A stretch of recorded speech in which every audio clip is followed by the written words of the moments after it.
Part 3.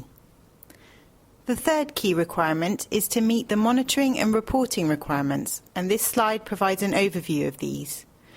As you can see, all partnerships are required to submit their progress and final reports by the corresponding deadlines, which are shown here and are also included in your grant agreement.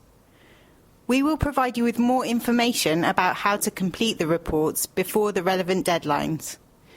You should ensure that you read the guidance carefully, include all the relevant information, and submit your report on time. We will also contact some projects to arrange a progress call approximately every 6 months. The purpose of these calls is to see how the project is progressing against its objectives, to answer any questions you may have, and to offer support where needed. It is also an opportunity for us to gather examples of good practice and case studies. In addition, we are required by the European Commission to conduct monitoring visits on 10% of partnerships at some point during the life of the project. We may choose to visit projects that we think could benefit from some additional support, or particularly successful projects, in order to gather examples of good practice. Either way, you should see these visits as an opportunity to showcase your success and access direct support if you need it. We are also required to conduct on-the-spot checks on 1% of partnerships, and these are selected at random.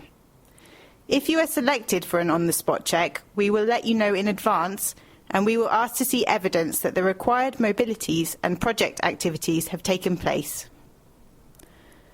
Finally, we are required to conduct paper audits or desk checks on 10% of partnerships at the final report stage, and these are also selected at random. If we contact you to arrange a progress call, a monitoring visit, an on-the-spot check or a desk check, we will explain what additional information we need in advance. We then expect you to cooperate with us in making the necessary practical arrangements and provide any information or evidence we request within the required timescales.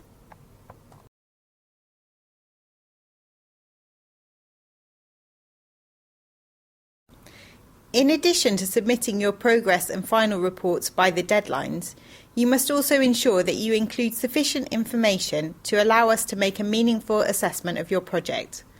In your progress and final reports, you will need to include the following types of information: details of the number of staff, learners or trainees from your organisation who have been involved with the project at a local level and in the mobilities, information about the project activities undertaken both at a partnership level and by your own organisation, including details of any local activities undertaken by your organisation, details of the transnational mobilities your organisation has completed and who was involved, details of any communication, evaluation and dissemination activities, and information about any significant changes from the original application form. You will also need to report on the outcomes or products of the partnership, and we will ask you to send us some examples of these. Finally, you will be asked to comment on the impact the project has had on the participants, on your organisation as a whole, and on the local community. If you haven't already done so, it's a good idea to think about how you will capture this information as part of your evaluation activities. You will not be asked to provide a financial breakdown of how you've spent the grant, either in the reports, during audits, monitoring activities, or at any other time.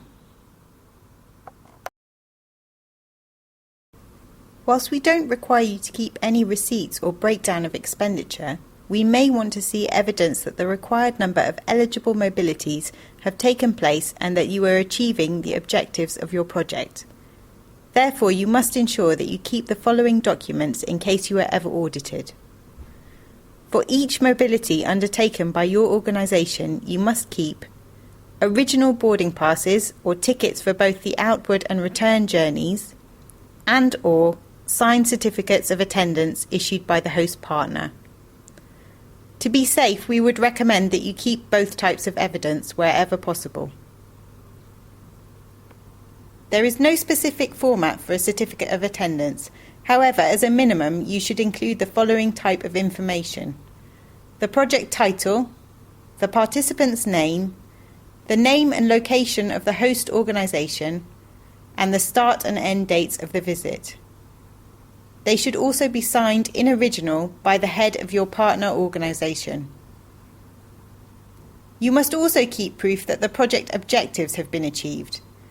The specific evidence you keep will depend on the objectives of your project. However, some examples could include copies of meeting minutes, agendas from workshops or dissemination events, copies of any outputs produced, press releases or newspaper cuttings, copies of evaluation questionnaires or summaries, and screenshots of your project website.